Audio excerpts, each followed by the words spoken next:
Assalamualaikum warahmatullahi wabarakatuh. Perkenalkan, nama saya Diana Septiani dengan NPM 2020 46500-269. Kami dari kelas S3B dari kelompok 12 ingin presentasi dengan tema algoritma media sosial dan dampaknya. Di sini kita memiliki 4 pembahasan. Yang pertama, apa itu sosial media, seperti apa itu sosial media, apa itu algoritma, dan yang terakhir, dampak algoritma sosial media itu apa. Kita masuk pembahasan yang pertama, yaitu sosial media. Sosial media adalah sebuah media daring yang digunakan satu sama lain, yang para penggunanya bisa dengan mudah berpartisipasi, berkomunikasi, berbagi, dan menciptakan berbagai konten tanpa dibatasi oleh ruang dan waktu. Sosial media juga memiliki perkembangan. Perkembangan media sosial yang sangat pesat memudahkan pekerjaan manusia sehari-hari. Dari yang awalnya hanya bisa berkirim kabar melalui surat, kini bisa memberitahukan kabar kapan saja, di mana saja, dan dengan media sosial sebagai perantaranya. Oke, terima kasih. Di slide selanjutnya saya akan membahas mengenai perkembangan. Perkembangan di Indonesia hingga Januari 2001 memiliki pengguna internet sebanyak 202,6 juta jiwa, dan ini meningkat 16% dibandingkan dengan tahun sebelumnya. Berdasarkan survei yang dilakukan oleh Global Web Index atau disebut GWI.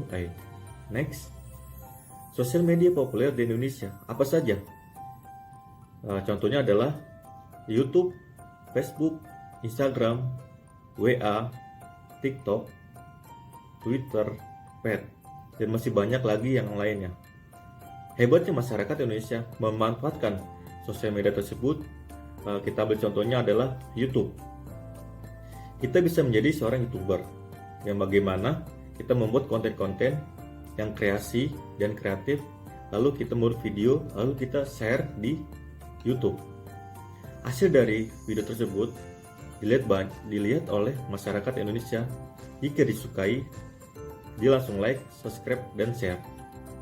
Kita akan mendapatkan hasil uang dari YouTube. Nah, banyak lagi contohnya kita mempromosikan barang atau menjual dari WA bisa juga, dari TikTok juga bisa. Itulah hebatnya masyarakat Indonesia. Gitu. Nah, selanjutnya adalah algoritma sosial media. Algoritma tersendiri merupakan urutan atau langkah untuk menyelesaikan masalah. Nah, ini dia. Kenapa sih menyelesaikan masalah? Karena dari sekian masyarakat Indonesia 261.899.900 jiwa itu banyak melihat sosmed tersebut. Mungkin ada hal positif dan ada hal yang negatif. Maka dari itu, algoritma adalah mengatur semua masalah-masalah tersebut.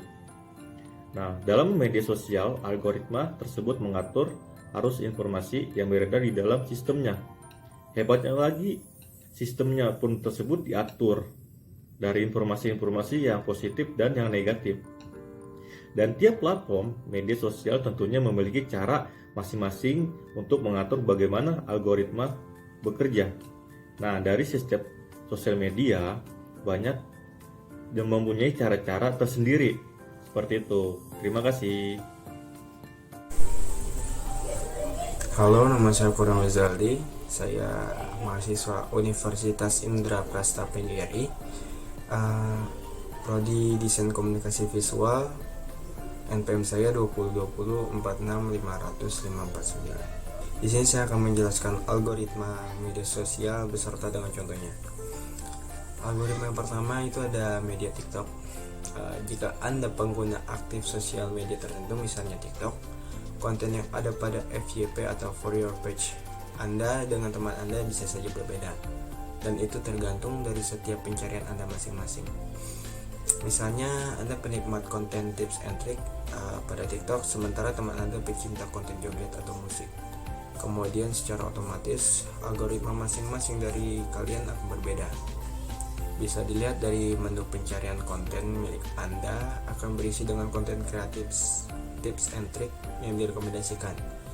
sedangkan teman Anda akan berisi rekomendasi konten joget lainnya atau konten musik lainnya. Selanjutnya itu ada contoh dari Twitter ya, sosial media Twitter. Jika Anda pengguna Twitter, maka Anda tidak akan asing dengan istilah trending topic. Trending topic di setiap negara bisa berbeda.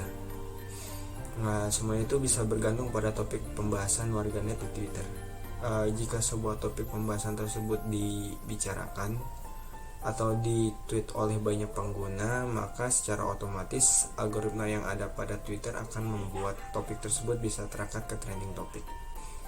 Bahkan, jika semakin banyak lagi masyarakat yang membahas, maka bisa masuk ke dalam trending topic worldwide. Dan tidak hanya masyarakat di wilayah tertentu saja yang bisa melihat pembahasan topik tersebut, melainkan di seluruh dunia akan bisa melihat pembahasan topik tersebut. Dan selanjutnya akan diteruskan oleh rekan saya. Terima kasih. Assalamualaikum warahmatullahi wabarakatuh. Nama saya Urwan Muhaji dari kelas S3B dari kampus Universitas Indraprasta dengan NPM 202046500916. Di sini saya akan melanjutkan yaitu menjelaskan algoritma sosial media. Apa yang kita cari dalam sosial media akan sangat berpengaruh besar pada gaya hidup, cara bersosialisasi, cara berkomunikasi, dan cara berpikir. Contohnya, jika yang kita cari atau yang kita follow adalah seorang influencer yang memiliki konten mengenai seputar kesehariannya atau biasa yang kita sebut yaitu sebagai blogger. Tanpa kita sadari, kita akan terinfluensi mereka, entah mulai dari fashionnya, gaya hidup, cara berbicara, atau apapun yang mereka rekomendasikan. Tanpa sadar, kita ikuti atau kita lakukan. Jadi, di bagian pencaharian yang akan kita temukan yang berkaitan mengenai artis atau influencer. Namun sebaliknya, jika konten atau influencer yang kita cari dan kita ikuti misalnya adalah seorang desainer, tanpa sadar kita akan mempengaruhi style desain yang akan kita buat. Dan di bagian pencarian pun yang akan kita temukan adalah akun-akun atau konten yang berkaitan dengan desain.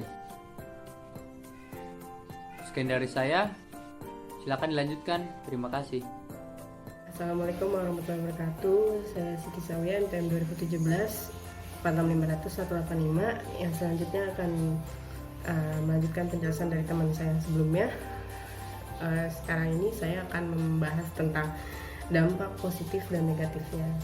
Jadi untuk dampak positif sendiri itu sebenarnya cukup banyak yang bisa dirasakan gitu buat pengguna sosial media. Apalagi di era sekarang yang serba digital. Tentunya dengan adanya dampak dari COVID-19 ini yang mengharuskan masyarakat untuk berlama-lama atau berkegiatan lebih banyak di rumah. Nah, jadi membuat masyarakat itu cenderung jadi lebih aktif dalam menggunakan sosial media. Sosial media sendiri itu kan ada banyak ya, ada seperti Facebook, Twitter, Line, WhatsApp yang berguna buat menunjang komunikasi, terutama pada saat kita lagi di rumah, jadi kita bisa komunikasi jarak jauh. Terus dampak positifnya apa sih? Nah, dampak positif dari media sosial itu yang pertama jelas memudahkan kita untuk berinteraksi dengan banyak orang. Kemudian memperluas pergaulan juga, jarak dan waktu bukan lagi masalah. Kemudian lebih mudah dalam mengekspresikan diri.